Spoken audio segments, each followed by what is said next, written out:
3 de agosto de 1492. Cristóbal Colón deja España para cruzar el temido Mar Tenebroso, sin imaginar que cambiaría para siempre la historia del mundo. Pero lo que ocurrió en esa primera etapa del viaje es tan grandioso como su destino final. El puerto de Palos queda atrás y con él la certeza de lo conocido. Frente a Colón y su tripulación se abre un horizonte que muchos describen como la entrada a lo desconocido, un reino de tormentas, bestias marinas y aguas que podrían, según las leyendas, caer en el abismo del fin del mundo. Pero, ¿qué llevó a este navegante genovés a adentrarse en un mar que para otros era sinónimo de muerte? ¿Cómo logró convencer a los reyes católicos de invertir en lo que parecía una locura? Y más inquietante aún, ¿sabía Colón realmente lo que buscaba? ¿O había un propósito oculto tras sus cartas y mapas? Estamos en el año 1492. Europa vive una tensión constante, guerras, intrigas y una carrera desesperada por controlar las rutas comerciales hacia Asia. El Mediterráneo está dominado por potencias que bloquean el paso a las codiciadas especias y sedas, y cualquier nación dispuesta a romper ese monopolio está dispuesta a arriesgarlo todo. Colón, con sus cálculos erróneos para algunos y geniales para otros, cree poder llegar a las Indias navegando hacia el oeste. Este viaje no es solo un experimento marítimo, es un pulso contra la geografía conocida, contra la superstición y contra la propia voluntad humana. En los próximos meses, Colón y su tripulación se enfrentarán a miedos ancestrales, a la traición latente y a la fuerza implacable del océano. Prepárate para viajar a una época en que el mundo era mucho más pequeño y, a la vez, infinitamente más misterioso. Una época donde el coraje podía cambiar la historia y donde un hombre, con una idea y una flota de apenas 3 barcos, se atrevió a atravesar el miedo para encontrarse con el destino. A finales del siglo XV, el mundo conocido era un tablero de tensiones y ambiciones. Europa, todavía marcada por las secuelas de la Edad Media, entraba en una nueva etapa, el Renacimiento. El comercio florecía, las ciudades crecían y las potencias emergentes competían ferozmente por dominar rutas y mercados. Pero había un problema: el camino hacia las codiciadas riquezas de Oriente estaba bloqueado.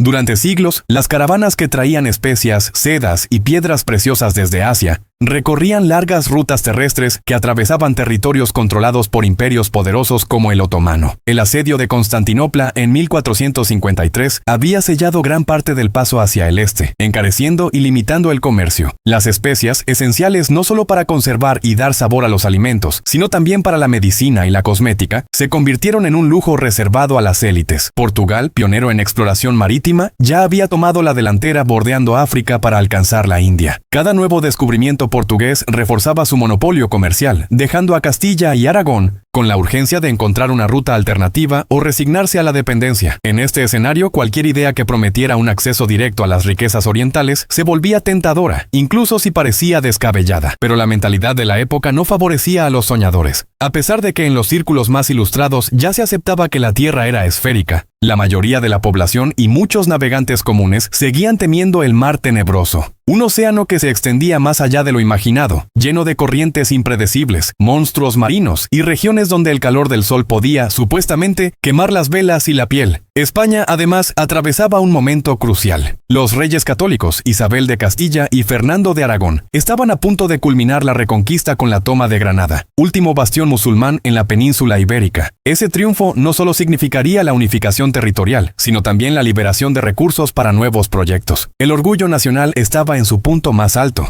y la idea de un gran descubrimiento que rivalizara con las hazañas portuguesas encajaba perfectamente con el espíritu de la época. En este caldo de cultivo surge Cristóbal Colón, un navegante experimentado, con teorías propias sobre la geografía del mundo. Su propuesta: llegar a las Indias navegando hacia el oeste, atravesando el Atlántico. Basaba su plan en cálculos que reducían la distancia real entre Europa y Asia, minimizando el tamaño del océano. Muchos expertos consideraban estos números peligrosamente optimistas, pero precisamente ahí residía el atractivo. Si Colón tenía razón, España se convertiría en la primera potencia en abrir una nueva ruta a Oriente. Sin embargo, no todos veían su idea con buenos ojos. Antes de convencer a los reyes católicos, Colón había sido rechazado por Portugal y ridiculizado en varias cortes europeas. Los consejeros más prudentes advertían que un viaje así podría significar perder naves, hombres y recursos sin obtener nada a cambio. Pero para una nación que acababa de unificar su territorio, vencer a sus enemigos y soñar con un imperio más allá del mar. El riesgo valía la pena. Y así, en medio de un mundo que se expandía en conocimiento y ambición, pero que aún estaba atado a viejos miedos y supersticiones, la idea de un viaje hacia lo desconocido comenzó a germinar. Colón todavía debía ganar la confianza de sus futuros patrocinadores, pero el contexto político y económico estaba listo. Lo que vendría a continuación sería una de las negociaciones más decisivas de la historia. Detrás de la figura solemne que la historia nos ha mostrado, existió un hombre de carne y hueso, obstinado, ambicioso, hábil negociador y a veces misterioso en sus verdaderas intenciones. Cristóbal Colón nació alrededor de 1451, en la República de Génova, aunque los detalles exactos de su infancia siguen siendo motivo de debate. Hijo de un tejedor, creció lejos de la nobleza y la riqueza, pero cerca del mar. Desde joven, Colón se familiarizó con la navegación y el comercio marítimo. A los 20 años ya había recorrido rutas comerciales por el Mediterráneo y probablemente participado en expediciones hacia el Atlántico, llegando incluso a las Islas Británicas y quizá más allá. Esos viajes tempranos lo expusieron a mapas, leyendas y rumores sobre tierras lejanas que ningún europeo había visto. Pero lo que lo diferenciaba de otros marinos no era solo su experiencia, sino su manera de pensar. Colón estaba obsesionado con la idea de llegar a las Indias por una ruta más corta, navegando hacia el oeste. Inspirado por lecturas como El libro de las maravillas de Marco Polo y estudios de cosmografía, creía que el mundo era mucho más pequeño de lo que aceptaban la mayoría de los eruditos.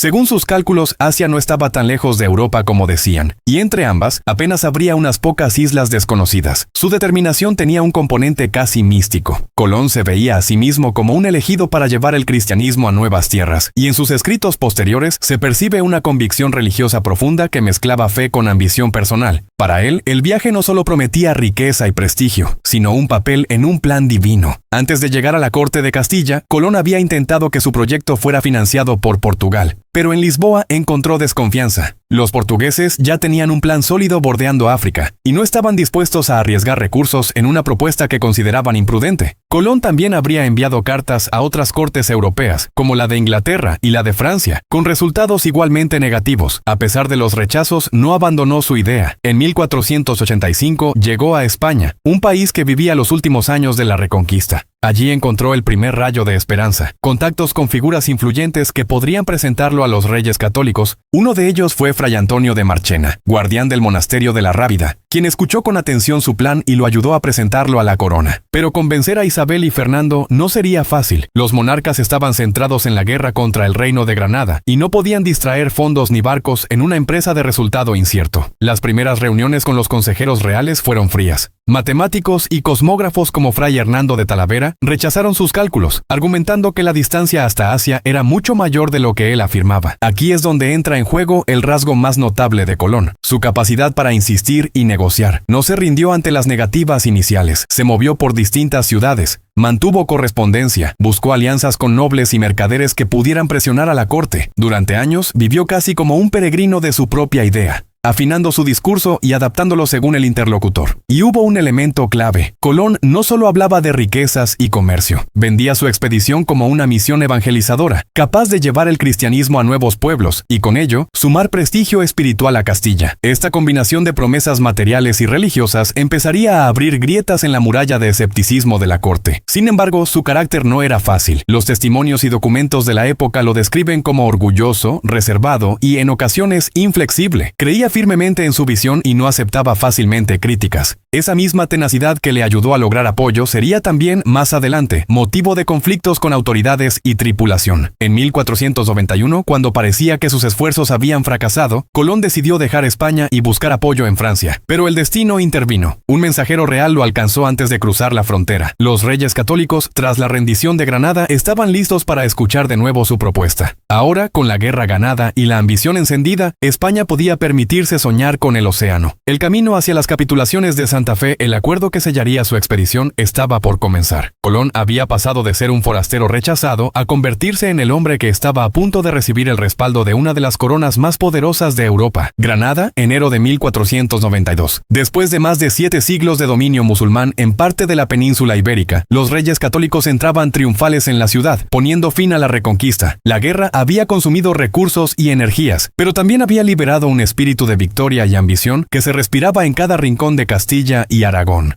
En medio de las celebraciones, Cristóbal Colón regresaba a la corte con su propuesta. Esta vez, el contexto jugaba a su favor. Con la campaña militar concluida, Isabel y Fernando podían mirar más allá de sus fronteras y pensar en cómo expandir su influencia. Y Colón ofrecía justamente eso, una ruta directa a las riquezas de Oriente, con el potencial de colocar a España en la vanguardia de la exploración mundial. Sin embargo, la propuesta seguía siendo polémica. Los consejeros más cautelosos advertían que el plan se basaba en cálculos erróneos y que el fracaso era más probable que el éxito. Pero Colón había aprendido a vender su visión. No solo prometía especias, oro y nuevas tierras, sino también la oportunidad de evangelizar a pueblos desconocidos, un argumento que resonaba profundamente en la reina Isabel, devota y consciente del poder político de la religión. Las negociaciones fueron intensas. Colón no se conformaba con ser un simple capitán al servicio de la corona. Exigía títulos y privilegios que pocos se atrevían siquiera a solicitar: almirante de la mar Océana, virrey y gobernador de todas las tierras que descubriera, y el derecho a recibir una 10ª parte de todas las riquezas encontradas. Sus demandas sorprendieron y molestaron a algunos miembros de la corte, que lo veían como un extranjero ambicioso, pero Colón jugó bien sus cartas. Sabía que la reciente victoria sobre Granada había elevado el prestigio de los reyes católicos y que necesitaban un siguiente paso que mantuviera viva esa imagen de poder. Al final, la reina Isabel tomó una decisión clave: respaldar el proyecto. El 17 de abril de 1492, en la localidad de Santa Fe, se firmaron las capitulaciones de Santa Fe. Este documento establecía las condiciones del viaje y concedía a Colón gran parte de lo que pedía.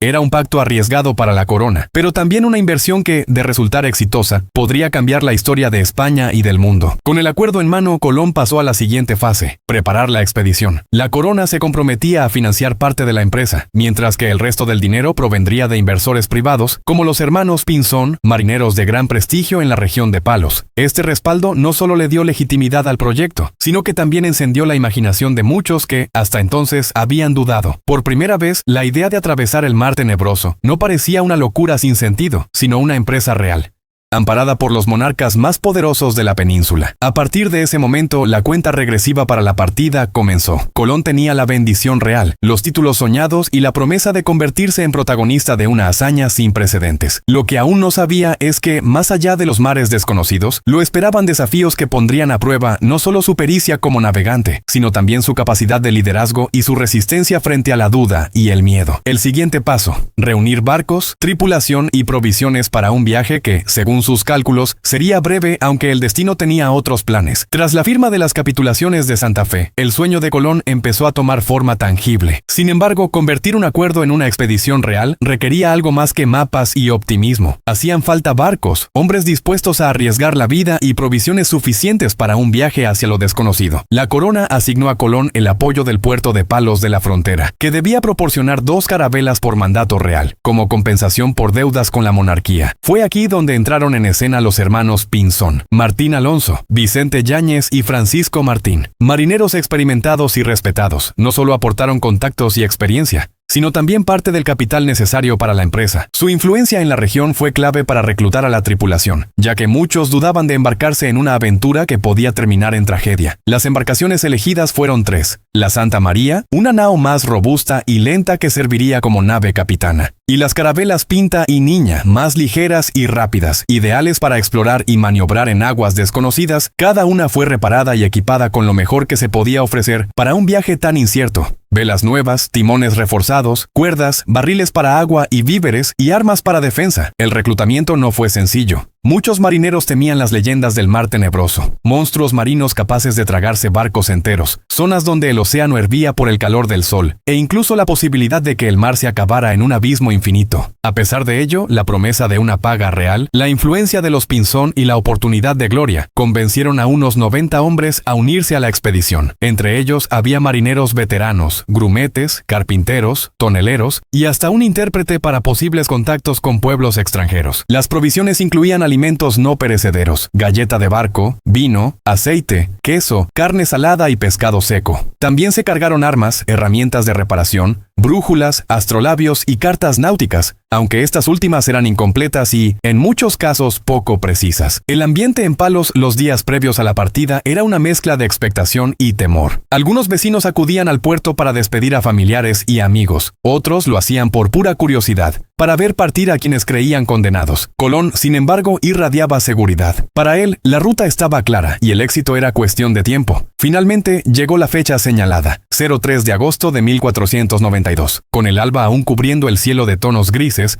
la tripulación se reunió en cubierta, se rezó una oración, las velas se izaron, y al compás del viento las 3 naves comenzaron a alejarse del muelle. Los gritos de despedida resonaban en la orilla, mientras el puerto de Palos se hacía cada vez más pequeño en el horizonte. Detrás quedaba la seguridad de la tierra firme. Por delante, el Atlántico, con su vastedad insondable y sus secretos guardados desde el principio de los tiempos. Ninguno de los presentes podía prever exactamente lo que encontrarán, pero todos sabían que su vida, de una forma u otra, cambiaría para siempre. Con cada palmo de mar que dejaban atrás, la expedición de Colón se adentraba en una historia que, siglos después, seguiría contándose como uno de los capítulos más audaces de la humanidad. El 3 de agosto de 1492, las 3 naves dejaron atrás el puerto de Palos y se adentraron en el Atlántico. Durante los primeros días navegaron hacia las Islas Canarias, un punto estratégico para reabastecerse y realizar reparaciones. Allí, la Pinta tuvo que detenerse para arreglar su timón, dañado poco después de la partida, retrasando la expedición varias semanas. Este primer contratiempo fue un recordatorio de lo vulnerable que era la empresa. A comienzos de septiembre, con las reparaciones completadas, Colón ordenó poner rumbo directo hacia el oeste. Desde ese momento, el océano se convirtió en un horizonte infinito que parecía no cambiar nunca. Al principio, el ánimo de la tripulación era alto, el clima era favorable. Los vientos alisios empujaban las velas y la mar estaba en calma. Pero a medida que pasaban los días sin tierra a la vista, la inquietud comenzó a crecer. Los marineros empezaron a murmurar sobre el mar tenebroso. Las leyendas de monstruos marinos, remolinos capaces de engullir barcos y mares hirvientes, resurgían en las conversaciones nocturnas. Algunos juraban haber visto aves volar en direcciones confusas, como si estuvieran perdidos en un mundo sin costa. Otros creían que las aguas comenzaban a oler distintas, presagio de algún lugar desconocido. Colón enfrentaba otro desafío, la distancia. Para evitar el pánico, redujo deliberadamente las cifras de millas navegadas que comunicaba a la tripulación. Les decía que habían avanzado menos de lo real, de modo que creyeran que, si decidían regresar, la vuelta sería más corta. Este engaño calculado fue crucial para mantener el control. Pero la naturaleza no siempre cooperaba. Durante el viaje, atravesaron zonas de calma chicha, donde el viento desaparecía y las velas colgaban inertes. En esos momentos, el calor y la humedad se volvían insoportables, y la sensación de estar atrapados en un mar inmóvil aumentaba la desesperación. También hubo noches de tormenta, en las que relámpagos iluminaban la negrura del cielo, y las olas golpeaban con fuerza las naves, poniendo a prueba la resistencia de los marineros y de la madera que los puntos sostenía.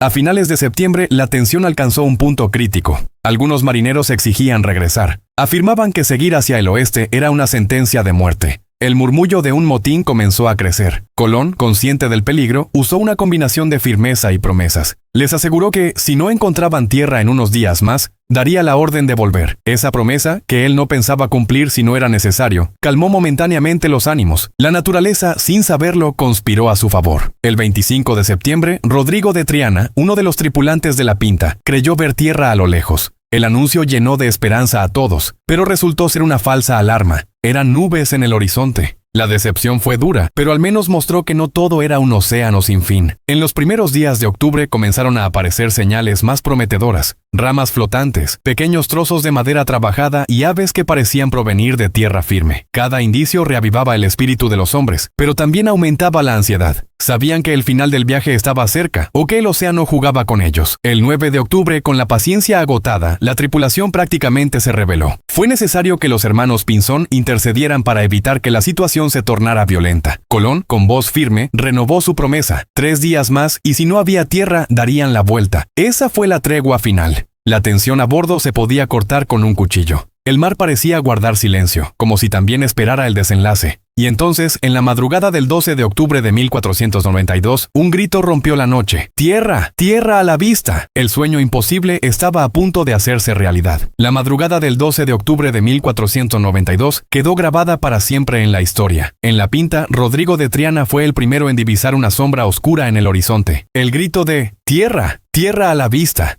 Recorrió las 3 naves como un relámpago. Hombres exhaustos, que hasta unas horas antes temían no volver a ver la costa, se abalanzaron sobre las bordas para confirmar lo que tanto habían soñado. En la oscuridad previa al amanecer, se percibían luces tenues, quizá fogatas encendidas por manos desconocidas. La emoción se mezclaba con una sensación de incredulidad. Colón, que había prometido dar la vuelta si no aparecía a tierra, sabía que aquel momento no solo salvaba su expedición, sino su nombre y su lugar en la historia. Con las primeras luces del día, la costa se reveló ante ellos. Playas de arena clara, vegetación exuberante que se alzaba como un muro verde, y un mar tranquilo que contrastaba con las tensiones vividas en alta mar. Colón bautizó la isla con el nombre de San Salvador, aunque sus habitantes la conocían con otro nombre, parte de una geografía y una cultura totalmente ajena al mundo europeo. Vestido con sus mejores galas y portando la bandera de Castilla, Colón descendió de la Santa María acompañado por un grupo selecto de hombres. La ceremonia fue solemne. Se clavó una cruz en la arena, se proclamó la posesión de las tierras en nombre de los reyes católicos y se rezaron oraciones de agradecimiento. Para los europeos era el inicio de una nueva era, pero para los pueblos originarios aquel amanecer significó el primer contacto con un mundo que traería cambios irreversibles. Los habitantes de la isla, asombrados ante las enormes embarcaciones y la apariencia de los recién llegados, se acercaron curiosos